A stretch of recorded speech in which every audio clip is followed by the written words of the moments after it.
নমস্কার, কেমন আছো সবাই? আশা করছি সবাই খুব ভালো আছো আর আমিও খুব ভালো আছি। আজকে আমি তোমাদের সাথে শেয়ার করব মোচার ঘন্ট চিংড়ি মাছ দিয়ে। প্রথমে মোচাটাকে আমি ভালো করে কেটে ধুয়ে পরিষ্কার করে নিয়েছি। লাগবে ডুমো করে কেটে রাখা আলু, দুটো মিডিয়াম সাইজের টমেটো, আদা, রসুন, কাঁচা লঙ্কা আর চিংড়ি মাছ। এবার প্রথমেই আমি মোচাটাকে নুন হলুদ দিয়ে সেদ্ধ করে নেব।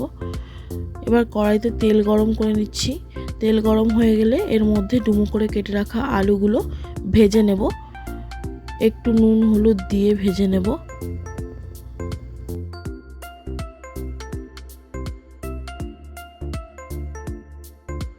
আলুটা ভাজা হয়ে গেছে, এবার আমি তুলে নিচ্ছি।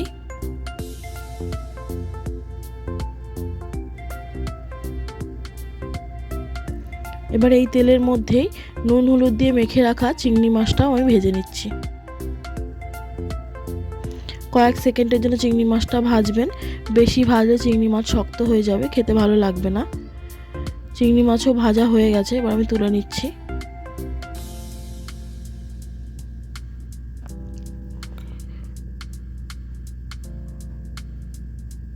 এবারে এই তেলের মধ্যেই আমি ফোড়ন দেব। জিরে আর তেজপাতা, গোটা জিরে আর তেজপাতা ফোড়ন দিয়ে দিলাম।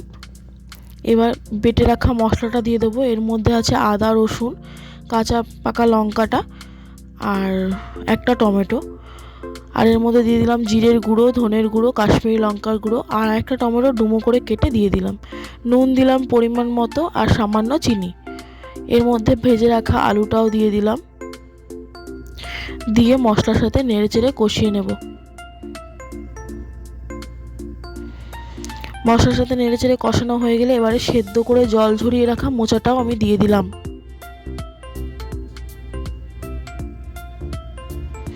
মোচাটাকে ভালো করে মশলার সাথে মিশিয়ে নিচ্ছি।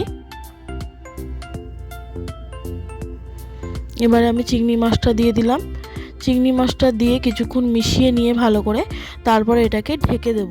আর এই সময় আপনারা একটু ঢেকে রান্না করবেন, লো ফ্লেমে ঢেকে ঢেকে রান্না করলে মোচাটা খেতে বেশি ভালো লাগে। আলুটাও ভালো করে সেদ্ধ হয়ে যাবে। আমিও ঢেকে দিয়েছিলাম কিন্তু দেখানো হয়নি।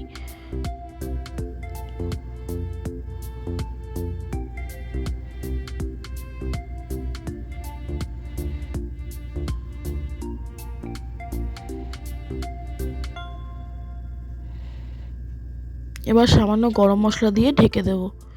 কিছুক্ষণ ঢেকে রাখার পরে আবার ঢাকনা তুলে আবার নেড়ে নেব।